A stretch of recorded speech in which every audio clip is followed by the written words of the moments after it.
All right. Hello, everyone. Welcome to the ORCID Community Town Hall. I'm Kimberly Iniger, Events and Outreach Specialist at ORCID. Now, before we get started, I invite you to respond to the icebreaker poll and tell us about you and your organization.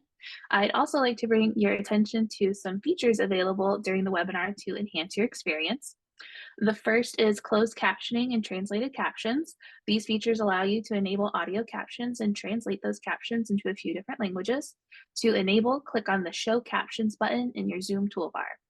We also have a dedicated Q&A channel, and we invite you to submit your questions throughout the session. To do so, click on the Q&A button in the Zoom toolbar. You can also view questions other attendees have submitted, upvote questions you're interested in, and add comments. We have some helpful documentation available to assist you in accessing these features, which is available in the Resources tab in the Zoom toolbar. Also available in Resources are speaker profiles, and I invite you to view them to familiarize yourself with today's presenters. Finally, the session is being recorded, and the recording, along with all session materials, will be shared after the session. Now, I'm delighted to introduce Chris Shillum, ORCID Executive Director. Chris? Thanks, Kimberly. Good morning, good afternoon, good evening, everybody, wherever you may be and whatever time zone you may be in. Thank you so much for joining us for our traditional town hall meeting. And what we'll be doing in this meeting, you'll be hearing from several of us, is we'll be updating you on what we were busy with last year, and giving you a sneak peek of some of the things that we're planning for this year. We've organized this session into our 4 strategic themes: increasing value to researchers, increasing value to members, increasing global participation, and upholding trust and integrity. But before we get started, I'll just give you a very, very brief overview and some of the highlights of last year. So as you probably know, but just as a reminder, we provide 3 main services at ORCID. The ORCID ID itself, the unique persistent identifier, which is free of charge to researchers and anybody who might be interested in using one. The ORCID record or profile that's connected to the ID. It includes work-related, scholarly-related profile data, such as employment, education, funding. And last but not least, the API that enables the ORCID system and the ORCID data to be interconnected with a much broader scholarly communications ecosystem. We are making great progress on global participation. We now have users in 249 countries, which is literally every country on the planet, including some tiny island nations, which is fantastic. We now use active researchers as our headline number, 8.2 million. A very exciting number you'll be hearing about later on is our 5,600 integrated systems, and closing in on 1,400 member organizations in 58 countries around the world. Also very important is to let you know how we're doing financially. As an infrastructure organization, obviously one of our goals is persistence, and in order to be persistent, we need to be sustainable.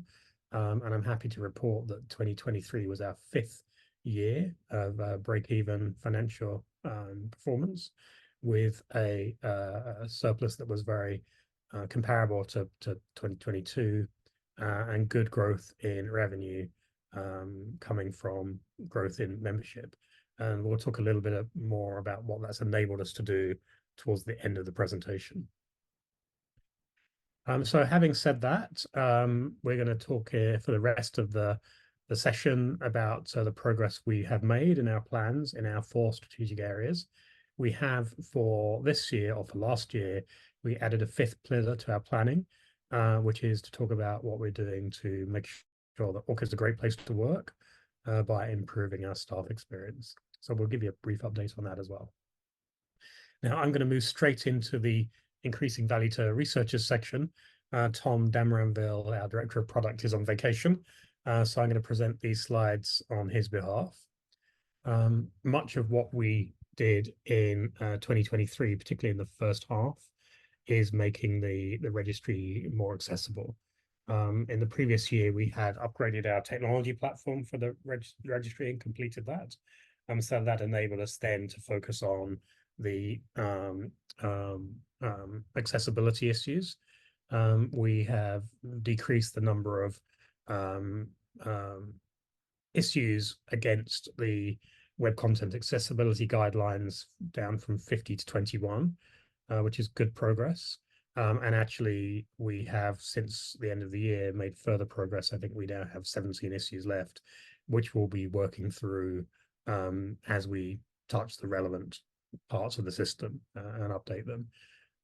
So lots of progress, but perhaps more importantly, we've really baked accessibility now into our core development process. We've thought a lot about how we're going to test accessibility and make sure that we're compliant going forward. So I think we've turned the corner on that one. Still a little bit more work to do, but we are getting there. The next thing we did last year is revamp the professional activities section of the ORCID profile. It was a little bit confusing. We used to have 4 separate categories of membership, service, invited positions, and distinctions. And we knew that that was confusing to people and they didn't know where to put things. So we worked with our Researcher Advisory Council to seek their input on that and have collapsed those different kinds of activities into one section, which I think has made good progress in reducing confusion. And then probably the other major thing we did last year was to totally revamp our user support center. Some of you may not know, but we have a pretty significant user support operation at ORCID. We address about 60,000 user support tickets a year. That's about 5,000 a month with a small team, but they do a great job and they have a very high satisfaction rate. But we realized that we hadn't really updated our help documentation since the start of ORCID. And there were lots of things that people were reaching out for to the support team that they could fix for themselves. So we've improved the help center. We've updated a lot of the documentation, and we actually got about a 50% reduction in support tickets without any reduction in user satisfaction. So good progress there, and that will help our support team cope as the usage of the registry continues to increase. Looking forward to some of the work that we have planned for 2024, one of the key things is increasing the number of records with affiliation data in the record. That's really key for a lot of use cases of ORCID. And one of the things we've done there is we're now suggesting affiliations to users based on their email domains. So we have already done work to encourage people to add both a personal and an institutional email address when they create their ORCID records. And now building on that, and I'll go to the next slide, we've added a step in the registration process where, based on their institutional email address, we'll suggest to a user that they might like to add the matching affiliation to their record based on raw data and mapping the domains to the raw IDs. And this has had a spectacular effect. We've seen an increase from around 12-13% of users adding affiliation when they create their record or on the same day to over 80%. And over time, we think that'll greatly increase the proportion of records that have an affiliation in them, which is, as I said, very important for several good use cases. So that's already done. Next, the team will move on to linking or suggesting to researchers based on those email domains and those affiliations, pointing them to institutional services that can add validated items to their records. So lots of you, I'm sure, have ORCID integrations where you can add data, but the users need to know about them. And what we hope to do is actually find a way to point users to those systems as part of the process of setting up those records. Still haven't figured out the details of how that will work yet, but that's on the roadmap for later this year. We're also going to look at export capabilities. Right now, users only have 2 ways to get data out of the records, either in the BibTeX format, or there's a print version of an ORCID record that you can download as plain text. But neither of those are optimal for use in other systems. So we're going to look later in the year at providing more options to export data from ORCID records, and maybe even a mechanism to plug export wizards into the registries, similarly as we have wizards that can import data today. And then I think the last thing we're going to look at is revamping our work type taxonomy. That's something we get asked about a lot. ORCID currently supports the CASRI standard, but unfortunately that's no longer maintained. CASRI is no longer an active organization. So we're looking to enhance the set of work types we have today. That's something we're often asked about. And we'll be doing some community consultation about which vocabulary we want to standardize on. We certainly don't want to invent another one ourselves. A couple of options we're exploring, and we'll be seeking everybody's input about that in the coming months. Last but not least, we regularly survey our users to see what they think of us and the job we're doing. We ran the survey this quarter, continue to have very good numbers. Our user satisfaction score, which ranges between -100 and +100, is running just below 90%. We have a +57 net promoter score recommendation. Would you suggest to other people you use ORCID? So very similar to last year, which we're pleased about and happy to maintain. So that's a quick run through of the work we're doing to increase value to researchers.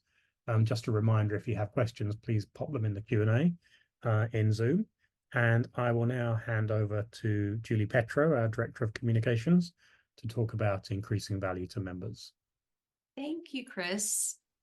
So increasing value to members is all about proactively helping our members adopt ORCID at their institutions, rather than simply enabling their API keys and expecting them to integrate their systems with our registry on their own. So this means equipping them with articulate, compelling messages about the value of adopting ORCID, of adding data, to encourage their institutional administration to commit the resources and their researchers to use ORCID, and simply making it easier for them to integrate in the first place.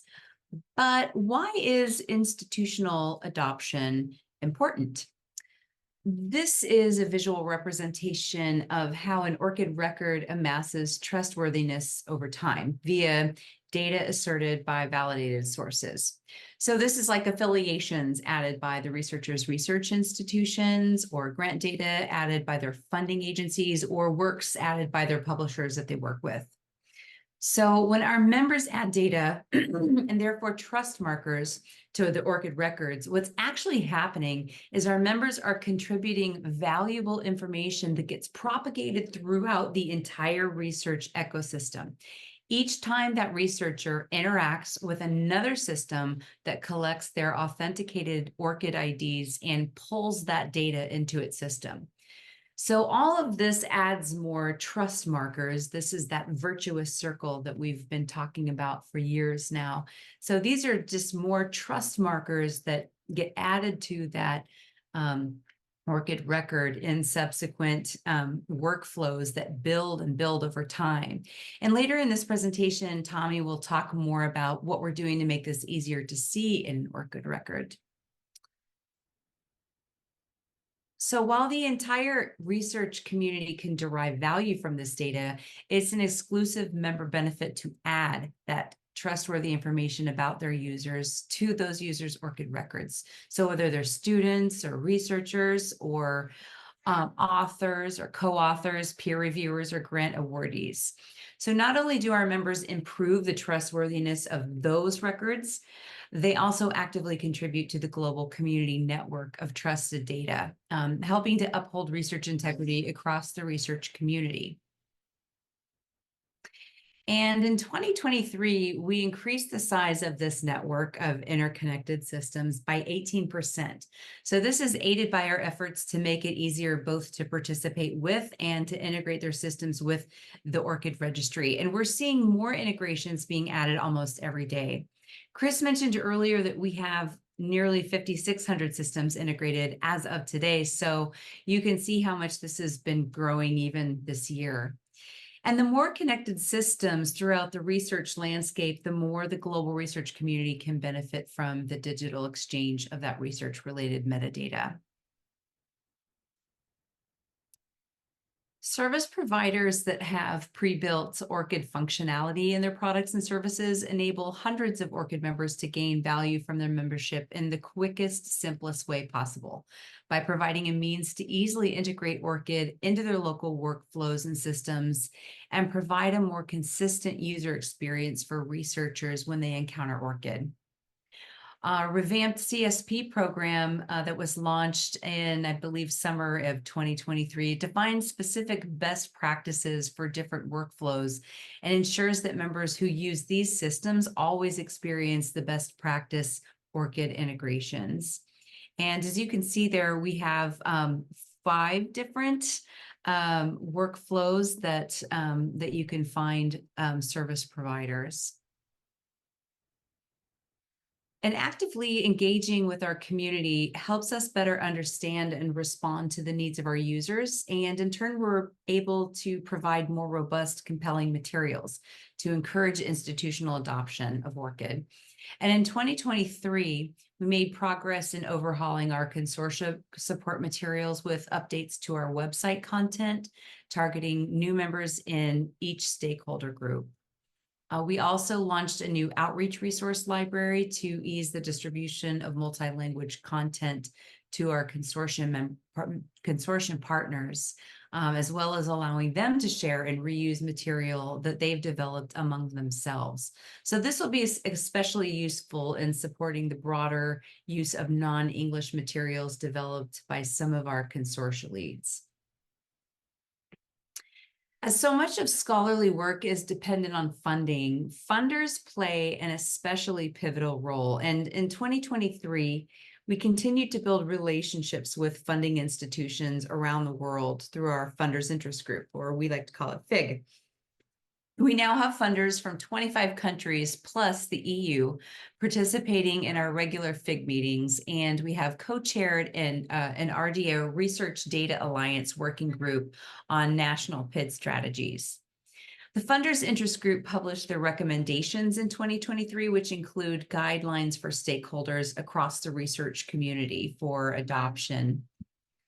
Another key activity for 2023 has been continuing our engagement in the policymaking process among U.S. federal funders following the publication of the NSPM 33 Research Security Guidance and the Nelson Public Memo by the White House Office of Science and Technology Policy.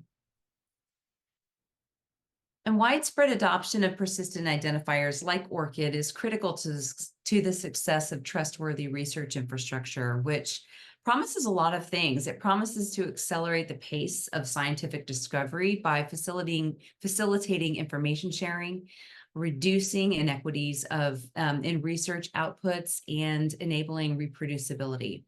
But for this to become a reality, research infrastructure providers must work closely together to ensure our products and services work seamlessly. And in 2023, we collaborated with our fellow PID infrastructure organizations such as Crossref, DataCite, and ROAR in a series of Better Together webinars and other in-person events, and have recently co-authored the first iteration of a guide for funders to support fair workflows. This is a publication aimed at helping funders understand what they need to do to adopt best practice PID-enabled workflows. And in 2024, if we're going to look forward specifically, we're focusing on driving proactive member value increase. So some initiatives that involve multiple sections of ORCID, such as product and comms together. One of the key goals is to update our API tiering model to encourage more registered public API use, as well as to provide better reliability and higher API rates to our members via the member API. Another focus area involves our community trust network and how validated ORCID record data enables that. And we will, of course, continue to work closely with other PID providers and scholarly infrastructure providers. And we aim to increase awareness in the community of our collaborative efforts. And I'm going to go right on and talk about increasing global participation. And as you might recall, many of our members cite that ORCID ORCID being globally adopted, it's really one of the main drivers for their participation. And this makes a lot of sense. Universal uptake of ORCID allows our member organizations not only to understand their country's research performance in a global context, but can also help them better understand the researchers' international collaborations. And we do have impressive adoption across the globe. This year, we added 2 new members to our roster of global consortia. In June, we welcomed the new Mexican consortium with 11 members, as well as the new Czech consortium, initially with 18 members and a speed growth to 22 members, led by the Czech National Library of Technology. We also grew direct membership with 145 new organizations, including our first in Lithuania and Serbia. So we now have a total of 1,375 member organizations in 58 countries. And not all countries have the quantity of nonprofit research organizations to form or sustain an ORCID consortium over time, or a reliable consortium host that can maintain the engagement of a community that a community of practice requires. So in 2023, we launched a new program to welcome regional initiatives to form consortia. And this is in addition to our standard national model that many of you are familiar with. This regional model, coupled with the membership equity program discounts, go a long way toward enabling smaller countries, particularly those in the global south, to come together to form sustainable consortia and to participate with and engage with ORCID. In August of 2023, we signed our first agreement to host a Latin American and Caribbean regional consortium led by our highly successful consortia lead from Colombia. We're proud to share that in less than 2 years since launching the Global Participation Fund, we've provided 9 grants under 2 different programs, the Community Development and Outreach and Technical Integration Funds. And we recently selected 6 more recipients. The GPF grants are awarded on a biannual basis in the amount of US $5,000 to $20,000 with a duration of 12 months. And if you missed the recent GPF showcase webinar, we encourage you to check out the recording. I believe that Kimberly just dropped that in the chat for everybody there. And to further global research, or to further our global reach, in 2023, we added 3 new languages to the registry and informational sites, bringing the total number of languages we offer to 15 and supporting over 96% of our users. To put this into context, we're now able to offer 30,000 pieces of dynamically translated content, whereas just 4 years ago, we were only able to offer about several dozen across our site. So in addition, we added automated translations to the ORCID Help Center for the first time. And if you've attended any of our webinars during the past year, like this one, you may have noticed that our new we're using Zoom events, and this supports live translated captions into over 25 languages that improves accessibility for our global audience in our webinars. One of the items in our 2024 plan is to map our goals and priorities to the United Nations Sustainable Development Goals in order to place our initiatives, especially increasing global participation, in a broader context and possibly help us identify new opportunities. The SDGs, as they're called, are one of the most internationally recognized sustainability frameworks, and unlike many preceding definitions of sustainability, the 17 SDGs have become a widespread reference tool for a variety of stakeholders. So, for example, NGOs and scientists, and this has been backed by a broad global consensus. This framework seems to be gaining traction and has the promise of holding the test of time. So ultimately, the discussions we're having now with the ORCID board and among staff will help inform our thinking around the next iteration of our strategic plan, which will be published in 2026. And with that, I'm going to pass this over to Tommy Tepper, our Director of Finance and Operations. Thank you, Julie. Thank you. And thank you all for joining this review of 23 and our expectations of 2024. And our fourth strategic theme of upholding trust and integrity, we sought to reinforce our infrastructure, increase clarity of our validated information, increase the transparency of our content, improve our own trustworthiness in our own commitments to privacy, and establish a financial framework and foundation for long-term sustainability. The first of these was our move after 10 months of work to migrate hosting of our ORCID registry to Amazon Web Services. And in the near term, this move will reinforce our resiliency against technical outages and similar issues that might occur and undermine our ability to deliver the services to you. Longer term, it allows ORCID to leverage enhanced support capabilities and access new services for future developments as we continue to enhance our services and ultimately increase the efficiency and the throughput of our fabulous technical team. So very excited about that move that happened without a hiccup. ORCID has always displayed the origins of each item in an ORCID record, the metadata about who added the information and when they added it. The data added by our organizational members, the so-called trust markers, it helped users understand the trustworthiness of the record holder. And we made changes to our record display to highlight those trust markers with the bold green check mark. That makes it easier to see. This is what Julie mentioned earlier about how we see an ORCID record building trustworthiness over time.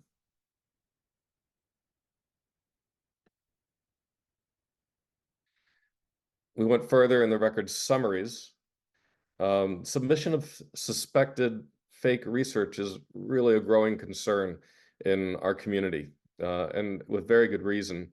It truly undermines the integrity of our scholarly communication system, and it puts enormous pressure on many stakeholders, including the editors of scholarly publications and those tasked with investigating the academic misconduct at publishers and research institutions and funders. There are a variety of necessary solutions to combat this, and to play our part, we've been working with a number of publishers to pilot the use of record summaries in editorial workflows. These record summaries highlight the assertions made by member organizations, and they also provide a quick means of understanding the contents of an ORCID record.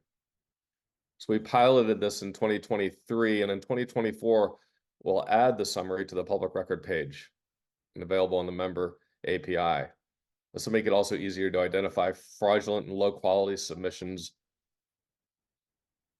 and really build our ability to have useful data for all members.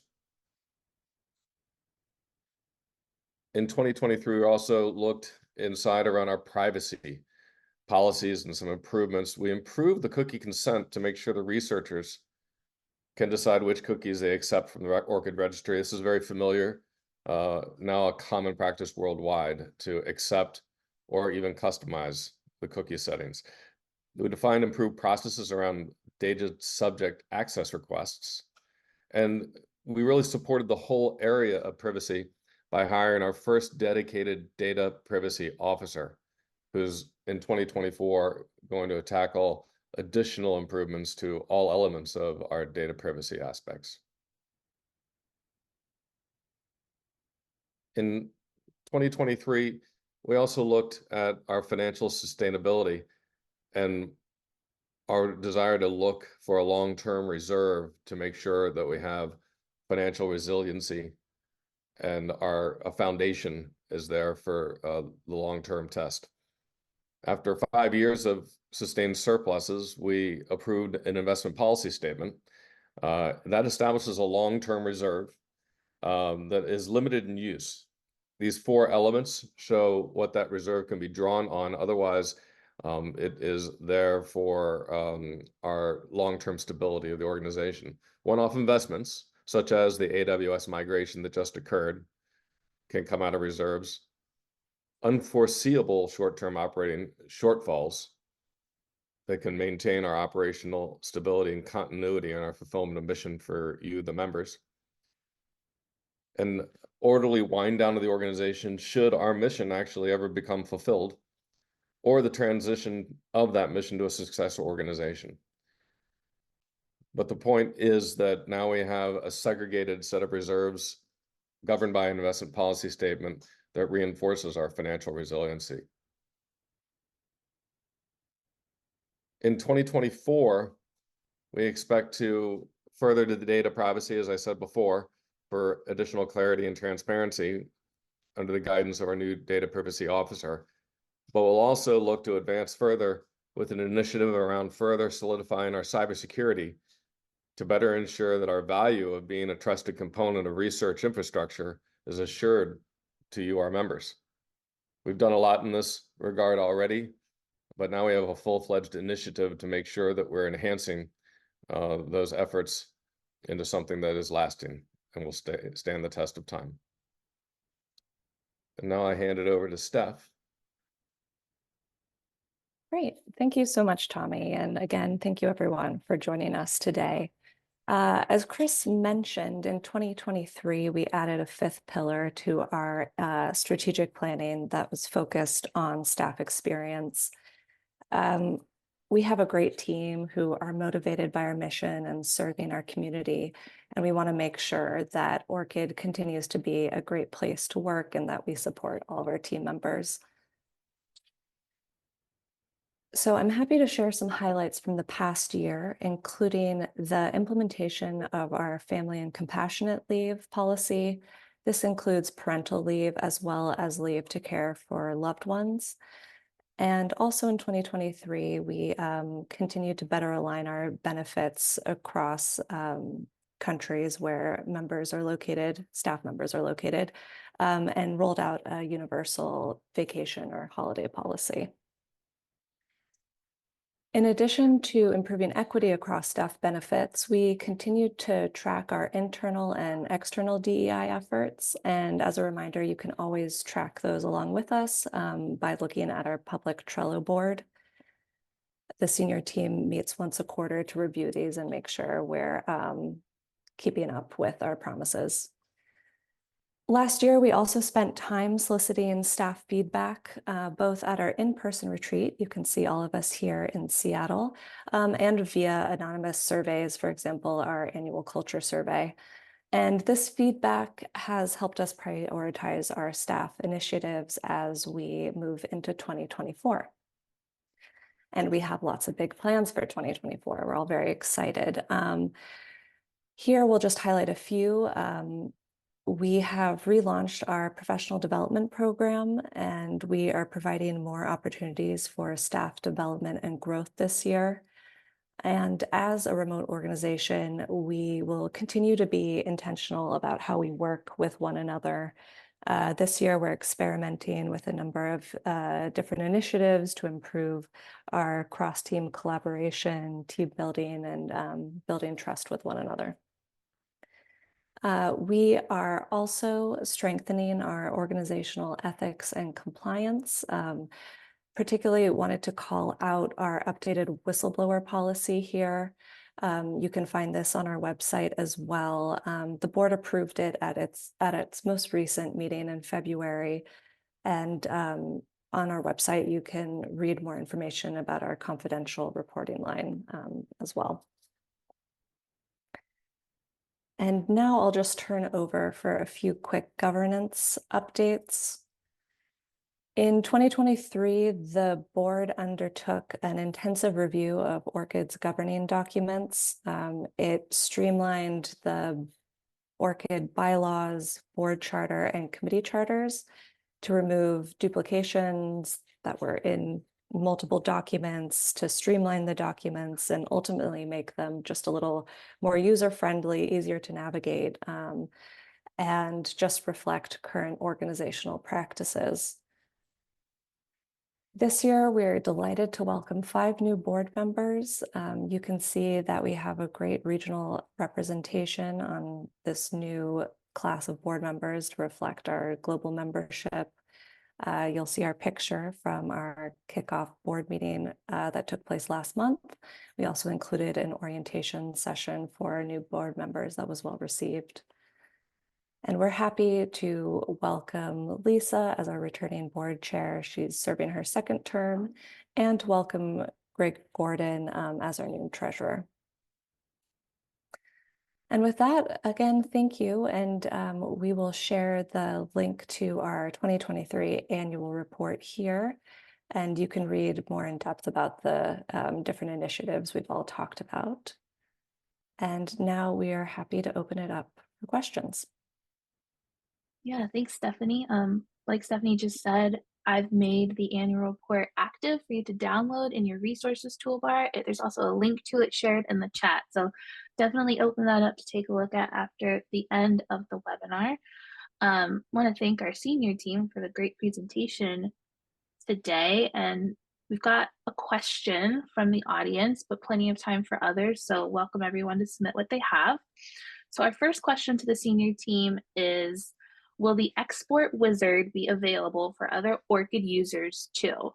So as a librarian, this audience member often wishes that they could export publication data from a profile they're viewing, and ORCID records often provide the best publication listings. Or alternatively, could ORCID publication data be discoverable via a tool like Publish or Perish? Great, maybe I'll take that one. Thanks, Maria, for your question, as we don't have anybody from the product team on the call. We haven't designed the export feature yet, so I can't give you a categorical answer on the first part of your question. I would imagine that we will include this on our public record page, so anybody will be able to export the record data one by one in the formats that we support.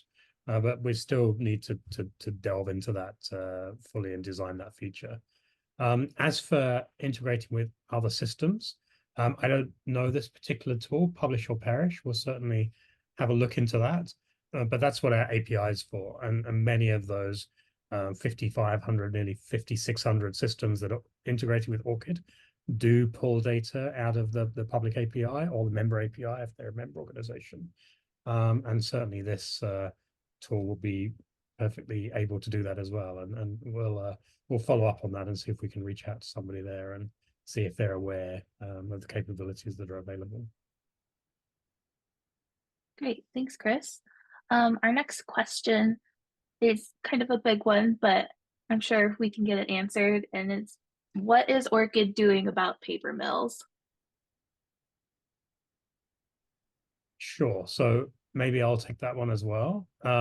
So I think as Julie covered, the way we think that there's no one solution to the question of paper mills, but we think that the data in ORCID can help be part of the problem to addressing the issue, and particularly those trust markers that Julie talked about. We think they're going to be very helpful in helping editors and reviewers understand the trustworthiness of submitting authors. So as a reminder, those trust markers are things like validated affiliations added by universities and research institutions, validated funding awards added by funding bodies, validated publications and other research outputs added by publishers. And by contributing those validated data to ORCID records, it really helps increase trustworthiness overall in the system. So we, as Julie mentioned, we're already piloting the use of those trust markers with a number of publishers in their workflows.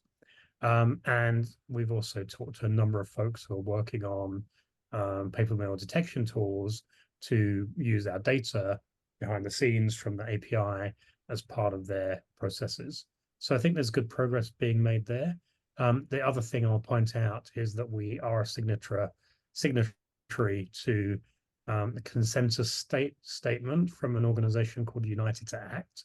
United to Act has been set up by COPE, which is the Committee on Publication Ethics, and also STM, which is the International Association of Science, Technology, and Medical Publishers, as a declaration of things that the community needs to do or to address scholarly integrity and specifically paper mills.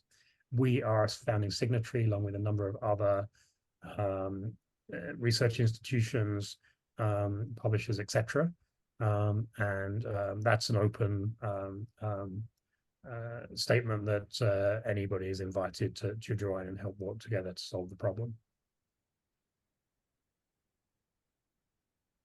Thanks, Chris. Our next question, I think, might be for you, Tommy.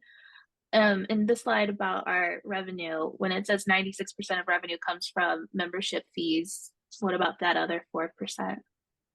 Yeah, thank you, Kimberly. Yeah, 96% of our revenues comes from the combination of new members, as well as, of course, the massive renewing members. The other 4% is basically earnings on investments, dividends, interest, and then gains and losses this past year, including gains on our invested reserves. And that made up just about 4% of the total. And that's about what our annual run is in terms of our other revenue. Thanks, Tommy. Sure. Still plenty of time for questions. I do have a couple that were submitted during registration. So this one is wondering, how useful is an ORCID ID in comparison with ResearchGate and other databases to compare the output of researchers? I can try for that one. I think that this is a really interesting question because it shows that people are still in a lot of people's minds are still comparing an ORCID record with other profile systems like ResearchGate, and they're really very different. I mean, they look like they're the same. They are information about a particular researcher. It has information about that researcher. It has their works. It has their, affiliations, etc. I think the main difference between ORCID and the other profile systems is that we are a hub of data that has been asserted by other organizations, and so there's an extra level of trustworthiness, and we've been talking about this in this hour. We've been talking about how ORCID records amass trust over time by these validated pieces of information added to an ORCID record by a trustworthy source, and I think that that's the major difference between ORCID as a profile hub, so to speak, as opposed to a profile. And I'm not sure if that quite answered the question, but I think that that's the major difference between ORCID and ResearchGate. Is there anything else that anybody wants to add to that, Chris? No, I think that, yes, but I think that was a very good answer. The one thing I'll add is we have talked to some folks who study research analytics, and one of the things that they've noted is that ORCID is one of the few places where you can get data other than publication data. So as you might probably aware, ORCID profiles can contain lots of different kinds of information about contributions to research. We try and make the profile as broad as possible. And I think we will hopefully do some follow-up this year and maybe work jointly on a paper about the use of ORCID in research analytics, because again, it's one of the unique things about ORCID that it's not just publications.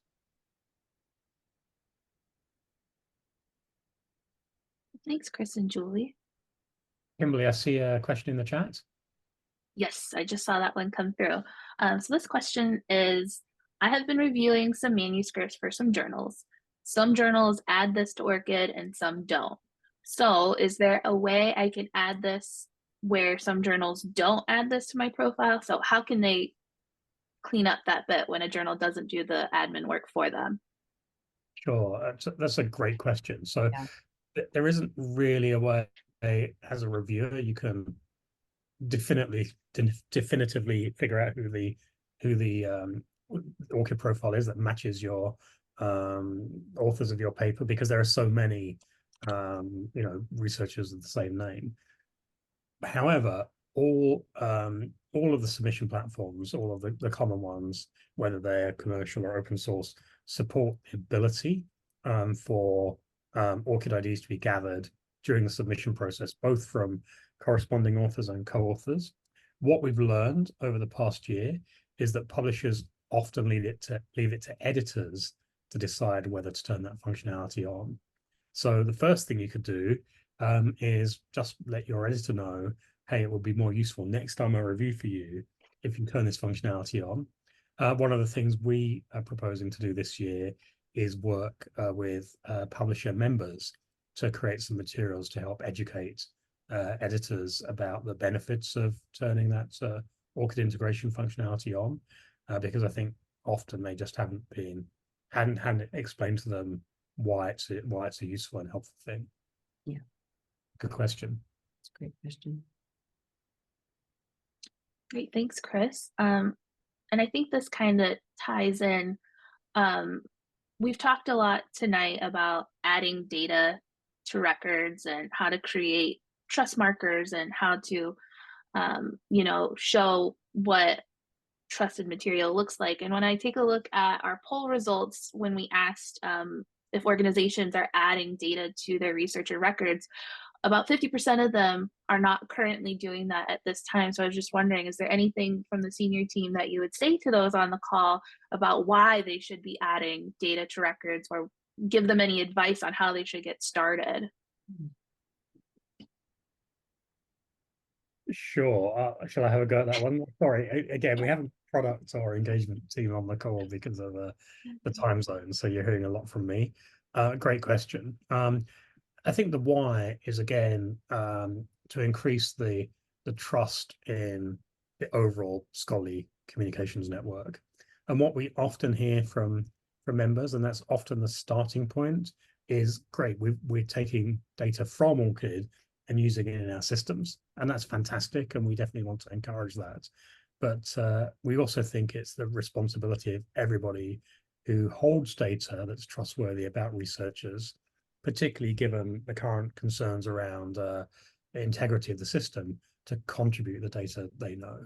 And as you probably know, that always happens with the researcher's permission.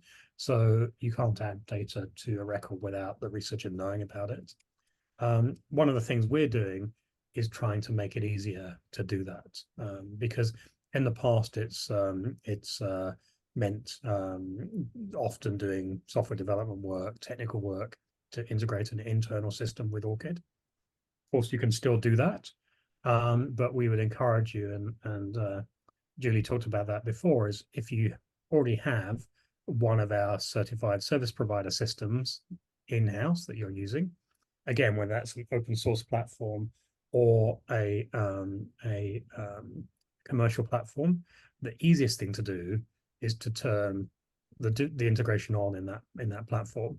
And because those vendors, those system providers have been certified, you can be confident that the integration will follow our best practices and be of a high quality. And we have a good range already of platforms that are commonly used in the CSP program, including OJS from PKP, Open Journal System, which is one of the most widely used publication systems, particularly for small journals. We have DSpace CRIS, which is an open source CRIS platform. We have vendors like Symplectic Elements and Altum Proposal Central, which is a grant management system. We're working on increasing the number of those systems to cover that as widely as possible. And I'll also just add finally that if you are a consortium member, then you also have access to our affiliation manager tool. And that's a tool that we provide that lets you add affiliation data to ORCID records just by uploading a spreadsheet. So there's no technical integration work required there. And if you'd like to use that, you can reach out to your engagement contact and they'll help you get set up on that. Thanks, Chris. And in the chat, I have just shared a link to view all of our certified service providers at this time. So definitely take a look at that and see if any of the systems that you already use are on this list and figure out how you can connect the dots and add some good data to your researcher records. And again, when I take a look at this poll data, I noticed that we've got a nice group of researchers joining us tonight, which is great. So glad you guys are here.